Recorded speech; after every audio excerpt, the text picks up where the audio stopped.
Heavenly മെലോഡീസിൻ്റെ പുതിയ എപ്പിസോഡിലേക്ക് എല്ലാവർക്കും സ്വാഗതം. സംഗീതം ഹീലിംഗ് ആണ്. സംഗീതം സൗഖ്യം നൽകും. അതുകൊണ്ടാണ് മ്യൂസിക് തെറാപ്പി, നമ്മളെല്ലാം കേട്ടിട്ടുള്ളതാണ്. മ്യൂസിക് തെറാപ്പി എന്ന് പറയുമ്പോൾ മ്യൂസിക്കിലൂടെ മനസ്സിന് സന്തോഷം വീണ്ടെടുക്കുന്നു, അസ്വസ്ഥതകൾ മാറുന്നു, ഭാരങ്ങൾ മാറുന്നു, ടെൻഷൻസ് മാറുന്നു. ഇന്ന് നമ്മളുടെ അസ്വസ്ഥതകൾ നമുക്ക് എന്തെങ്കിലും ഉണ്ടെങ്കിൽ അത് മാറ്റപ്പെടുവാൻ, ടെൻഷനൊക്കെ ഇല്ലാതാകുവാൻ ഒരു നല്ലൊരു പാട്ടുകാരൻ അച്ഛൻ നമ്മുടെ കൂടെയുണ്ട്. Father Siby Ponpara CMI. ഏറെ സ്നേഹത്തോടെ അച്ഛനെ ഈ വേദിയിലേക്ക് സ്വാഗതം ചെയ്യുകയാണ്. അച്ഛൻ്റെ നിരവധി പാട്ടുകൾ ഞാൻ കേട്ടിട്ടുണ്ട്. അപ്പോൾ തുടക്കം തന്നെ, നമ്മുടെ എപ്പിസോഡിന് തുടക്കം തന്നെ അച്ഛന് ഏറ്റവും ഇഷ്ടമുള്ളൊരു പാട്ട് പാടി നമുക്ക് എപ്പിസോഡ് ആരംഭിക്കാം. ഇന്ന് ഈ ഹെവൻലി മെലഡീസിലേക്ക് വരാൻ കഴിഞ്ഞതിലുള്ള എൻ്റെ സന്തോഷം ഞാൻ പങ്കുവയ്ക്കുകയാണ്. ഇന്നിപ്പോൾ ആദ്യത്തെ ഒരു പാട്ട് പാടാമെന്ന് കരുതുന്നത് എൻ്റെ മൂത്ത ജ്യേഷ്ഠൻ എഴുതിയ ഒരു പാട്ട് തന്നെയാണ്. ഗലീലിയ എന്നൊരു മ്യൂസിക് ആൽബം. അത് കുറച്ചധികം വർഷങ്ങളായി. എൻ്റെ സംഗീതത്തിൻ്റെ തുടക്കം ഞങ്ങളുടെ വീട്ടിലെ എല്ലാവരുടെയും, ഞങ്ങൾ 10 മക്കൾ, അതിലെ ഏറ്റവും മൂത്ത ജ്യേഷ്ഠൻ ജോർജ് പൊൻപാറ ചെമ്പേരി, അദ്ദേഹം എഴുതിയ ഒരു പാട്ടാണ്. യേശുവേ നിൻ്റെ സ്നേഹം മാത്രമേ എന്ന ഒരു പാട്ടാണ്. വളരെ സിമ്പിളായിട്ട്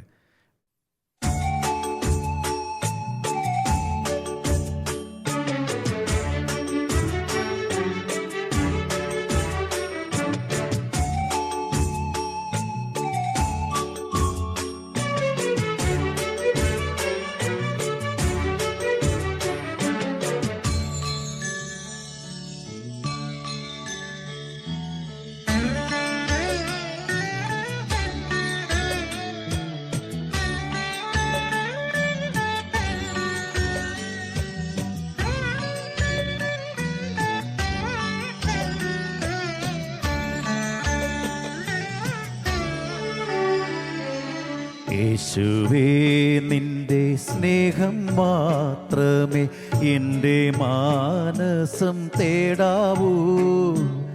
യേശുവേ നിൻ്റെ രൂപം മാത്രമേ എൻ്റെ കണ്ണുകൾ കാണാവൂ. യേശുവേ നിൻ്റെ സ്നേഹം മാത്രമേ എൻ്റെ മാനസം തേടാവൂ. യേശുവേ നിൻ്റെ രൂപം മാത്രമേ എൻ്റെ കണ്ണുകൾ കാണാവൂ.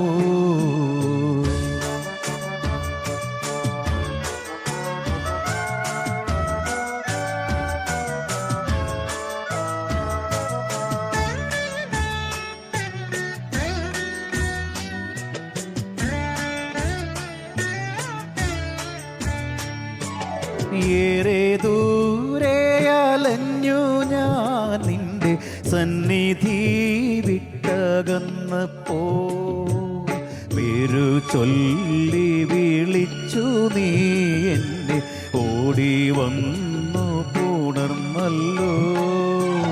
യേശുവേ നിന്റെ സ്നേഹം മാത്രമേ എൻ്റെ മാനസം തേടാവൂ.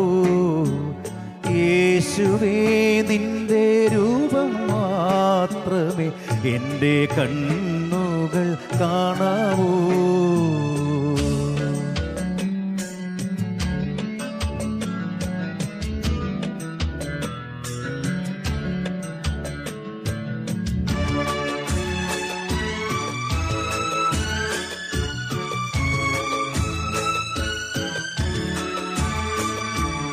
അപ്പനും എൻ്റെ അമ്മയും നീയെ, ജ്യേഷ്ഠാനുജനും നീ തന്നെ, വിശ്വസ്തനായ ചങ്ങാതി നീ, ഭാരം താങ്ങുന്ന സ്നേഹിതൻ.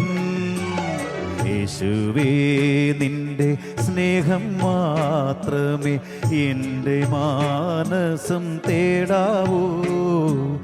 യേശുവേ നിൻ്റെ രൂപം മാത്രമേ എൻ്റെ കണ്ണുകൾ കാണാവൂ.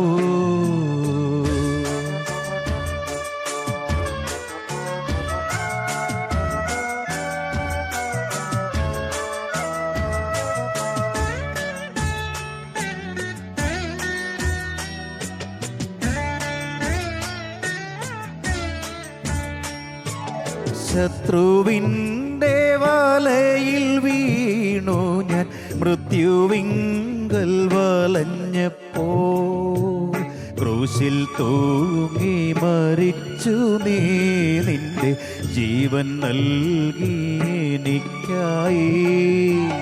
യേശുവേ നിന്റെ സ്നേഹം മാത്രമേ എൻ്റെ മാനസം തേടാവൂ. യേശുവേ നിന്റെ രൂപം മാത്രമേ എൻ്റെ കണ്ണുകൾ കാണാവൂ. യേശുവേ നിന്റെ സ്നേഹം മാത്രമേ എൻ്റെ മാനസം തേടാവൂ. യേശുവേ നിന്റെ രൂപം മാത്രമേ എൻ്റെ കണ്ണുകൾ കാണാവൂ.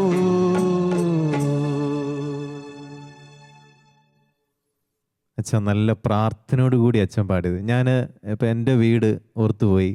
എല്ലാവരും ഒരുമിച്ച്, ഇത് സിംഗിളായിട്ട് പാടേണ്ട പാട്ടല്ല. കുടുംബം, ഒരു കുടുംബത്തിൽ അപ്പനും അമ്മയും മക്കളും എല്ലാവരും കൈകൂപ്പി പിടിച്ച് ഒന്നില്ലെങ്കിൽ പ്രഭാതത്തിൽ അല്ലെങ്കിൽ സന്ധ്യാസമയത്ത് ഒരുമിച്ച് ഈശോയിൽ നോക്കിക്കൊണ്ട്, കാരണം ആ വരികളൊക്കെ എന്ത് മനോഹര വരികളാണ്. മനസ്സിൽ നീ മാത്രമേ വരാവൂ, നിന്നെ മാത്രമേ കാണാവൂ, അത് നീ സാധ്യമാക്കണമേ എന്നുള്ള മനോഹരമായ പ്രാർത്ഥനയാണ്. എനിക്കതങ്ങനെയാണ് തോന്നി, ഒരുമിച്ച് എല്ലാവരും കൂടി പാടുന്ന ഒരു പ്രാർത്ഥന. ശരിയാണ്. ഞങ്ങളുടെ വീടും ഒരു വലിയ കുടുംബമാണ്, 10 മക്കളാണല്ലോ. എല്ലാവരെയും കൂടി ഒരുമിച്ച് കണ്ട് എൻ്റെ മൂത്ത ജ്യേഷ്ഠൻ എഴുതി സംഗീതം പകർന്ന് അത് ഒത്തിരി കുടുംബങ്ങളിൽ പാടുന്ന പാട്ടാണ്. ആദ്യത്തെ 4 വരി തന്നെ അത് ആവർത്തിച്ച് ഞാനത് ലയിച്ചിരുന്നു പോയത്. അപ്പം ഞാൻ മാത്രമായിട്ട് അല്ലെങ്കിൽ അച്ഛൻ മാത്രമായിട്ട് പാടുന്നതല്ല. അപ്പോൾ ഒരു കുടുംബം എൻ്റെ മനസ്സിലേക്ക് കടന്നു വന്നു. കുടുംബത്തിലെല്ലാവരും കൂടി ഇങ്ങനെ വലിയ ശബ്ദത്തിൽ ആസ്വദിച്ച് പാടുന്ന സൂപ്പർ ഗാനം. അതിന് ക്രെഡിറ്റ് എല്ലാം അച്ഛൻ നന്നായിട്ട് പാടി. പക്ഷെ ജ്യേഷ്ഠ സഹോദരന് നല്ല വരികൾക്കും പിന്നെ സംഗീതമൊക്കെ അദ്ദേഹം എഴുതിയതാണല്ലോ, തീർച്ചയായും. ഇപ്പോൾ 10 മക്കളാണ് ദൈവം നൽകിയ, മാതാപിതാക്കൾക്ക് നൽകിയ ഏറ്റവും വലിയ സമ്മാനം. നല്ല മക്കൾ ഒരുമിച്ച് മുന്നേറുന്നു, ഒരുമിച്ച് അതിൻ്റെ ഇടയിൽ കലകൾ എല്ലാവരും ഒരേ സ്റ്റൈലിലാണ്. അതെല്ലാം എനിക്കറിയാം, കേട്ടിട്ടുണ്ട്. ഇതിൽ 4 പേര് ദൈവവിളിയിലേക്ക്, അച്ഛൻ, പിന്നെ 3 സഹോദരിമാർ, ഒന്നെൻ്റെ ചേച്ചി, പിന്നെ 2 അനിയത്തിമാർ. അതിൽ ഒരു അനിയത്തി എൻ്റെ കൂടെ ഒരു എപ്പിസോഡിൽ പാടിയിട്ടുണ്ട്. പിന്നെ ഞങ്ങൾ 6 സഹോദരങ്ങളാണ്. ഞങ്ങൾ വീട് കണ്ണൂർ ജില്ലയിൽ ചെമ്പേരി എന്ന സ്ഥലത്ത്, നെല്ലിക്കുറ്റി എന്ന സ്ഥലത്താണ്. അത് ഞങ്ങളിപ്പോൾ താമസിക്കുന്ന ഇടത്ത് ഞങ്ങളുടെ വല്യപ്പൻ സ്ഥലം വാങ്ങിയപ്പോൾ പള്ളിയും സ്കൂളും ഒരുമിച്ചുള്ള, അതിൻ്റെ ദൈവാനുഗ്രഹം കൊണ്ട് 2 പള്ളികൾ, ഒന്ന് MCBS സഭാസമൂഹത്തിൻ്റെ ഒരു ആശ്രമം, വാസ്തവത്തിൽ ഞങ്ങളുടെ വീടിന് തൊട്ടടുത്ത് തന്നെയാണ്. വീടിൻ്റെ അടുത്ത് ആയതുകൊണ്ട് ഞങ്ങളുടെ ചെറുപ്പത്തിലെ വളർച്ചയൊക്കെ അവിടുത്തെ അച്ഛന്മാരുടെ കൂടെയാണ്. അവിടെ സംഗീതത്തിൽ ഒരുപാട് അച്ഛന്മാർ പ്രോത്സാഹിപ്പിക്കുമായിരുന്നു. എന്ത് അവസരം കൊടുക്കാനായിട്ട് അവർ ശ്രമിച്ചിട്ടുണ്ട്. അവിടെയാണ് സംഗീതത്തിൻ്റെ പഠനം. അവിടെ കൊള്ളാവുന്ന സംഗീതജ്ഞരെ വിളിച്ച്, എൻ്റെ മൂത്ത ജ്യേഷ്ഠനൊക്കെ വളരെ വാസ്തവത്തിൽ അവിടെയാണ് ആരംഭിക്കുന്നതൊക്കെ. പിന്നീട് ഞങ്ങളുടെ ഈ വളർച്ചയിൽ സംഗീതവുമായി ബന്ധപ്പെട്ട് ഒരുപാട് പരിശീലനം ലഭിക്കാനായിട്ട്, അതായത് എൻ്റെ മൂത്ത ജ്യേഷ്ഠൻ 13 സംഗീത ഉപകരണങ്ങൾ പഠിപ്പിക്കുന്നുണ്ടെന്ന് പറയുമ്പോൾ അത് മറ്റവരെ പഠിപ്പിക്കാനായിട്ട് അത് ഞങ്ങളെ അനിയന്മാരെയും പിന്നെ ആ പ്രദേശത്തുള്ള ആളുകളെയൊക്കെ ഇപ്പോഴും പഠിപ്പിച്ചുകൊണ്ടിരിക്കുന്നുണ്ട്. പിന്നെ നാടകം, യൂത്ത് ഫെസ്റ്റിവൽ, ആ പ്രദേശത്തെ പിന്നെ ഇടവക ഗായക ശുശ്രൂഷ. അദ്ദേഹം 40 കൊല്ലക്കാലം ഞങ്ങളെ ചെറുപ്പം മുതലേ ഞങ്ങളെ അങ്ങോട്ട് വാസ്തവത്തിൽ പള്ളിയുമായി ചേർത്ത് വെച്ചതുകൊണ്ടാണ് ദൈവവിളിയിലേക്കുള്ള ഒരു സ്വാധീനം വന്നതെന്ന് ഉറപ്പായിട്ടും ചോദിക്കാനിരിക്കുമായിരുന്നു. സംഗീത മേഖലയിൽ നിന്നും, കാരണം കലാരൂപത്തിലേക്ക് അല്ലെങ്കിൽ ആ വളർച്ചയിലേക്ക് പോകാമായിരുന്നു. എവിടെയാണ് ഈ ഒരു ദൈവവിളി തിരിച്ചറിഞ്ഞത്? അതിനെപ്പറ്റി ചെറുപ്പം മുതലാണ്, അതിനെപ്പറ്റി ഒന്ന് അവിടെ പറയാം. ഈ MCBS, ഞാൻ എൻ്റെ അല്പം MCBSൻ്റെ സ്വാധീനം കൂടി ഉണ്ട് കേട്ടോ. കാരണം അത് നല്ലൊരു പ്രായത്തിൽ നിരവധി അച്ഛന്മാരുടെ കയ്യിൽ തൂങ്ങി നടന്ന ഓർമ്മയുണ്ട്. പിന്നീട് നെല്ലിക്കുറ്റി ഇടവക ഗായക സംഘത്തിലേക്ക് വികാരിയച്ഛൻ എനിക്ക് ഓർമ്മയുണ്ട്.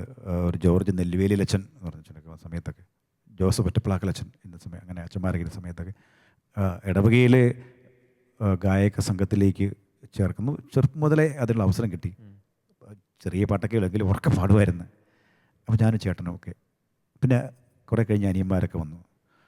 അപ്പോൾ അതിൽ 4ാം ക്ലാസ്സിൽ പഠിക്കുമ്പോഴാണ് പിന്നെ അവിടെ MSMI സിസ്റ്റേഴ്സ്, അവരുടെ 2 കോൺവെൻറ്റ്, എനിക്ക് തോന്നുന്നു ആദ്യകാലത്തെ കോൺവെൻറ്റ്, ആദ്യ വർഷങ്ങളിൽ തന്നെ അവിടെ ഒരു കോൺവെൻറ്റ് വന്നിട്ടുണ്ട്. അവിടുത്തെ സിസ്റ്റേഴ്സിൻ്റെയും കൂടെ സ്വാധീനം, അവരുടെ കൂടെ നടന്നു. അവിടെ ഒരു ദേവവിളിയുടെ ഒരു അത്രമാത്രം സ്നേഹത്തോടെ നമ്മളെ പരിശീലിപ്പിച്ച് പ്രോത്സാഹിപ്പിച്ചത്. അതിൽ സിസ്റ്റർ സുശീല സിസ്റ്റർ ഇപ്പോൾ ഇവിടെ മേരിക്കുന്നിൽ ഉണ്ട്, പ്രായമൊക്കെ ആയി. എങ്കിലും ഇപ്പോഴും എൻ്റെ ഒരു ഗുരുവായിട്ട് തന്നെ ഞാൻ സ്വീകരിക്കുന്നുണ്ട്. 4ാം ക്ലാസ്സിൽ പഠിക്കുമ്പോൾ വിശുദ്ധ കൊച്ചുത്രേസ്യായുടെ ഒരു ചെറിയ പുസ്തകം, 50 പൈസ എൻ്റെ ഇത് മേടിച്ചിട്ടില്ല. ആ പുസ്തകമാണ് ആദ്യത്തെ, എപ്പോഴും ഓർമ്മയുണ്ട്. ഇപ്പോഴും ദേവുള്ളിയുടെ ആദ്യ സ്റ്റെപ്പിനെ പറ്റി സംസാരിക്കുമ്പോൾ ഉറപ്പായിട്ടും കൊച്ചുത്രേസ്യയുണ്ട്.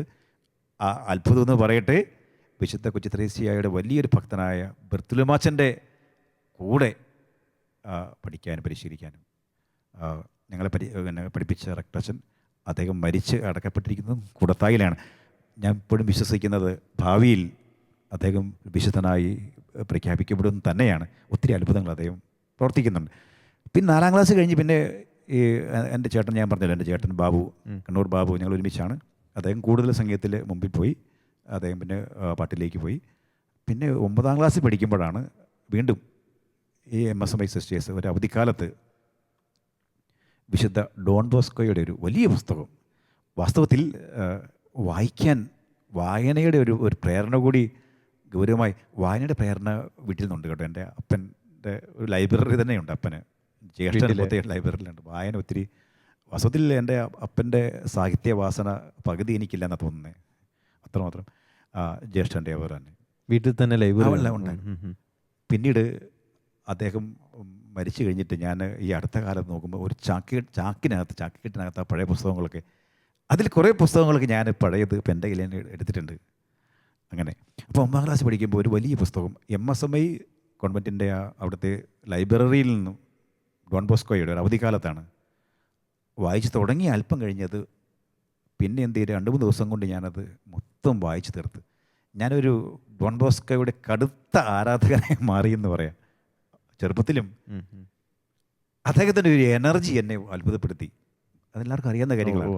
അന്ന് ഞാൻ എന്ത് ചെയ്ത്, ഏതോ ഒരു സത്യദീപത്തിൽ വന്നൊരു അഡ്രസ്സ് നോക്കി അവിടുത്തെ മണ്ണൂത്തിയിലെ വൊക്കേഷൻ പ്രൊമോട്ടർ കത്തെഴുതി, ഞാൻ ഡോൺ ബോസ്കോ സഭയിലെ വൈദികനായിട്ട് ആഗ്രഹിക്കുന്നു. അപ്പോൾ എനിക്ക് മറുപടി വന്ന്, പിന്നെ ഡോൺ ബോസ്കോയുടെ പുസ്തകങ്ങളൊക്കെ എനിക്ക് വന്ന്, അങ്ങനെ ആ ബന്ധം അങ്ങനെ തുടർന്ന് വരുമ്പോൾ 9ാം ക്ലാസ് പഠിക്കുമ്പോൾ എന്നോട്, ഞാൻ മിക്കവാറും വൈദികനാകുമെന്ന് ഏകദേശമൊക്കെ, അല്ല ആകാൻ ചേരുമെന്ന്, സെമിനാരി പോകുന്ന ഏകദേശമൊക്കെ അറിയാം.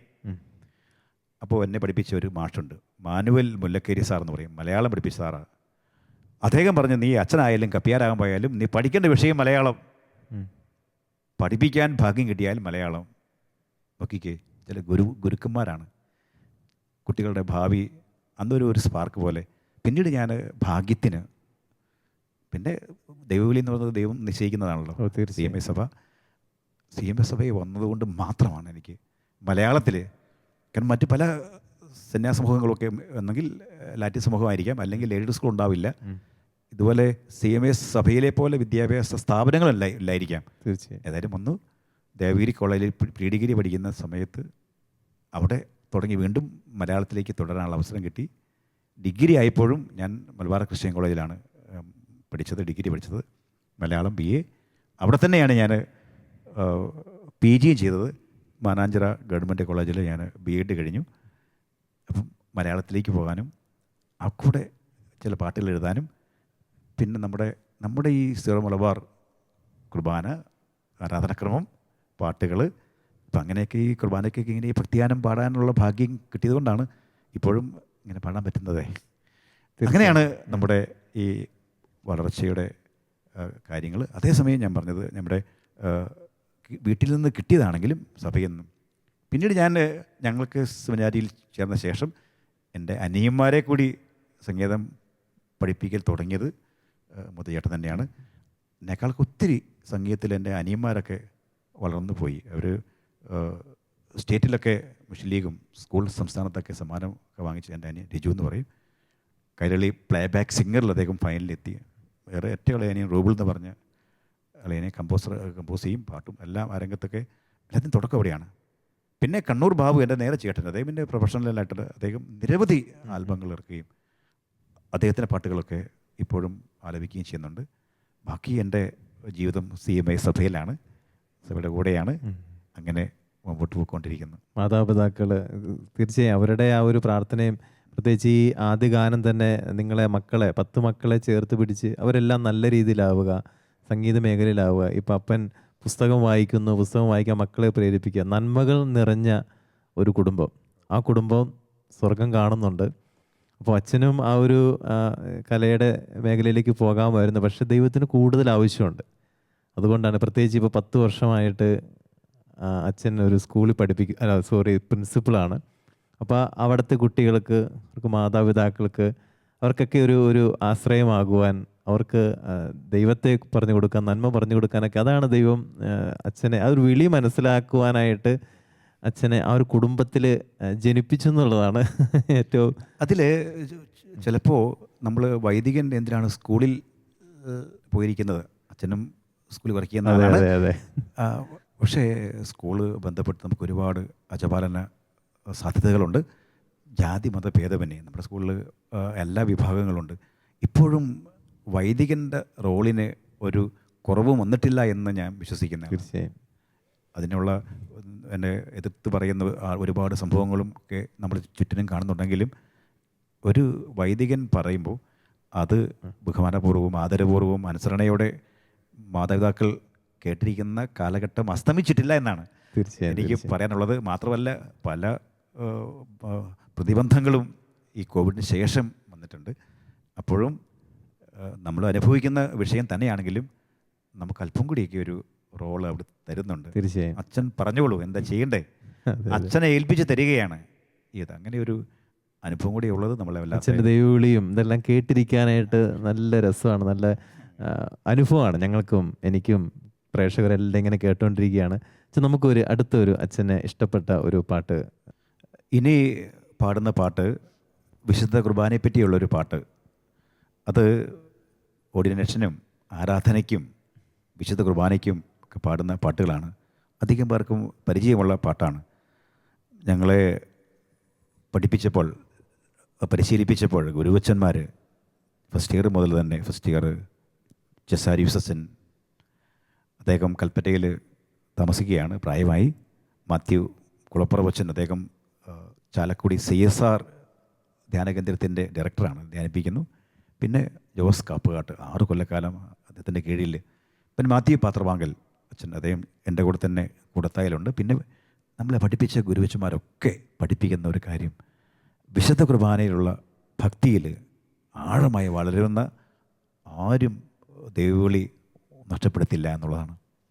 അത് ഇപ്പോഴും പഠിപ്പിച്ചുകൊണ്ടിരിക്കുന്ന കാര്യം തന്നെയാണ്. അതൊരു വിശുദ്ധ കുർബാനയെ പറ്റിയുള്ള ഒരു പാട്ടാണ്. അത് ആരാണ് എഴുതിയത്, കമ്പോസ് ചെയ്തതെന്നും എനിക്കറിഞ്ഞുകൂടാ. ദിവ്യകാരുണ്യമേ ആരാധ്യനെ എന്ന പാട്ടാണ്. എല്ലാവർക്കും പാടാവുന്ന ഒരു സിമ്പിൾ പാട്ടാണ്.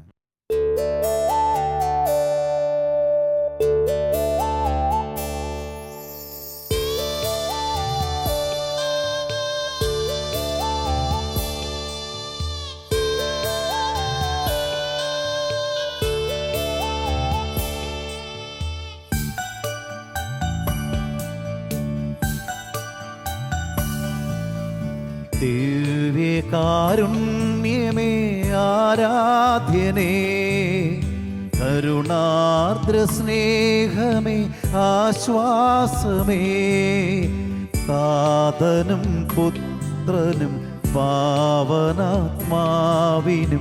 എന്നെന്നും ആരാധന. ഓ എന്നെന്നും ആരാധന. ദിവ്യകാരുണ്യമേ ആരാധ്യനേ, കരുണാർദ്ര സ്നേഹമേ ആശ്വാസമേ, താതനും പുത്രനും പാവനാത്മാവിനും എന്നെന്നും ആരാധന.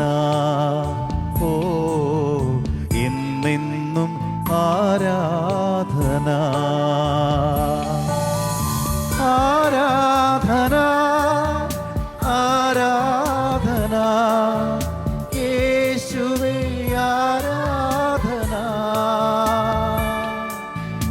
ആരാധന ആരാധന യേശുവേ ആരാധന.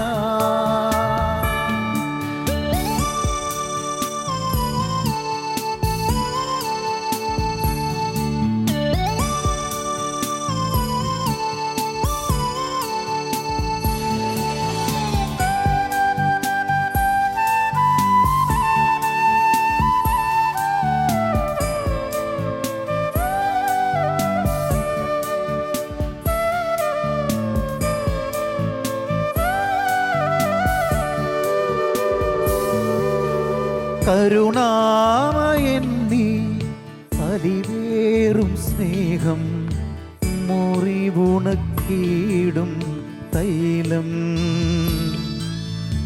എന്നാവിലലിയും ഹൃദയേ വസിക്കും വിരുന്നൊരുക്കിയിടും കൃപയാൽ ഈശോ നീയൻ പ്രാണനാഥൻ ഈശോ നീയൻ ജീവനാഥൻ ഈശോ നീയൻ പ്രാണനാഥൻ ഈശോ നീയൻ ജീവനാഥൻ. ഓ എൻ്റെ ഈശോ എൻ സ്നേഹമേ, ഓ എൻ്റെ ഈശോ എൻ സ്നേഹമേ, ദിവ്യകാരുണ്യമേ ആരാധ്യനേ, കരുണാദ്ര സ്നേഹമേ ആശ്വാസമേ, താതനും പുത്രനും പാവനാത്മാവിനും എന്നെന്നും ആരാധന. ഓ എന്നെന്നും ആരാധന. ആരാധന ആരാധന യേശുവേ ആരാധന ആരാധന ആരാധന യേശുവേ ആരാധന.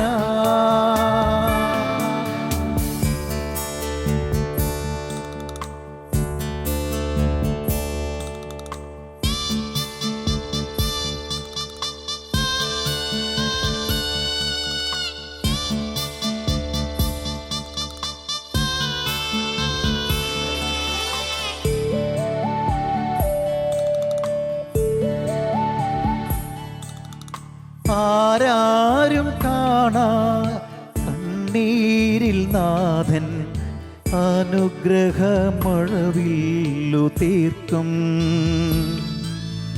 പ്രത്യാശ നൽകും സന്തോഷമാകും പടിയിറങ്ങിയിടും പാപം.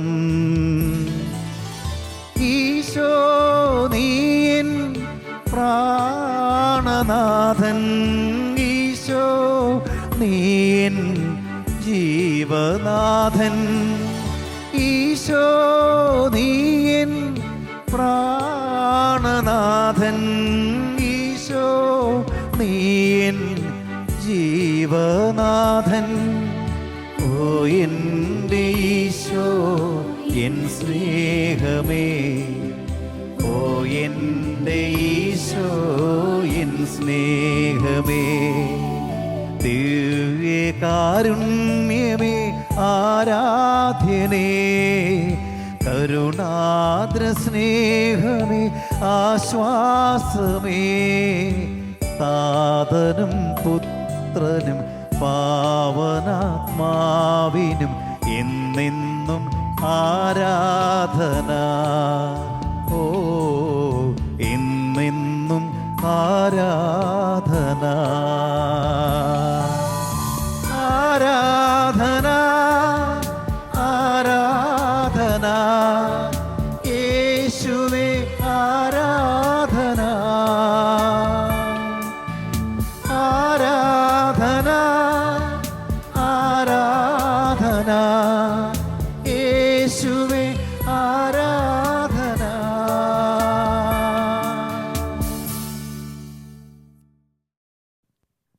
അച്ഛൻ നല്ല മനോഹരമായിട്ട് അച്ഛൻ പാടി. അച്ഛൻ്റെ പാട്ടിൻ്റെ പ്രത്യേകത എന്ന് പറഞ്ഞു കഴിഞ്ഞാൽ അച്ഛൻ നല്ല ഇൻവോൾവ് ചെയ്താൽ പാടുന്നത്. അച്ഛൻ ധാരാളം പട്ടങ്ങൾക്കൊക്കെ പാടിയിട്ടുണ്ട്, 100-ലധികം പട്ടങ്ങൾക്കൊക്കെ പാടിയിട്ടുണ്ടെന്നറിയാം. അതിന് ആളുകളും ഒക്കെ ആസ്വദിക്കാൻ കാരണം അച്ഛൻ്റെ ഇൻവോൾവ്മെൻ്റ് ആണ്. അച്ഛൻ പാടി വരുമ്പോൾ ലൈനിനൊക്കെ അച്ഛൻ ഓരോ വാക്കിനും ഭാവം എല്ലാം ജീവൻ നൽകിയാണ് വരുന്നത്. വളരെയധികം ഇഷ്ടമായി. ഈ പാട്ട് ഇത് ആവർത്തിച്ച് പാടാൻ കേൾക്കാനൊക്കെ ആളുകൾ ആഗ്രഹം. സിമ്പിൾ പാട്ടാണേ, എന്നാൽ എന്തോ എവിടേക്കോ ആരേക്കോ സ്പർശിക്കുന്നു എന്ന് തോന്നിയിട്ടുണ്ട്. വാസ്തവത്തിൽ ഇത് പ്രാർത്ഥിക്കാൻ നന്നായി പഠിപ്പിക്കുന്ന ഒരു ഗാനമാണ്. അത് ഇടയ്ക്കിടയ്ക്ക് ആവർത്തിച്ച് പാടാൻ ശ്രമിക്കുന്നുണ്ട് ഈ പാട്ട്. അച്ഛൻ്റെ ഈ സാന്നിധ്യം ഞങ്ങൾക്ക് വളരെ ഏറെ വിലപ്പെട്ടതാണ്. കാരണം അച്ഛൻ നൽകിയ പ്രത്യേകിച്ച് ദൈവവിളി അനുഭവങ്ങൾ, അതുപോലെ തന്നെ പാട്ട് പാടുമ്പോൾ അച്ഛൻ നൽകുന്ന ഭാവങ്ങളും ജീവനും പാട്ടെങ്ങനെ പ്രാർത്ഥനയാക്കി മാറ്റാമെന്ന് അച്ഛൻ ഞങ്ങളെ പഠിപ്പിക്കുകയായിരുന്നു. അപ്പോൾ ഒത്തിരി നന്ദി അച്ഛൻ. പ്രേക്ഷകരുടെ എല്ലാ പേരിലും നന്ദിയും പ്രാർത്ഥനയും എല്ലാ ദൈവാനുഗ്രഹവും അച്ഛന് നേർന്നുകൊള്ളുകയാണ്. ദൈവം ധാരാളമായിട്ട് അനുഗ്രഹിക്കട്ടെ. ഹെവൻലി മെലോഡീസിൻ്റെ ഈ എപ്പിസോഡ് ഇവിടെ പൂർണ്ണമാവുകയാണ്. പുതിയ പാട്ടുകളും വിശേഷങ്ങളുമായിട്ട് നമുക്ക് വീണ്ടും കാണാം. നന്ദി. യേശുവേ നിന്റെ സ്നേഹം മാത്രമേ എൻ്റെ മാനസം തേടാവൂ. യേശുവേ നിന്റെ രൂപം മാത്രമേ എൻ്റെ കണ്ണുകൾ കാണാവൂ.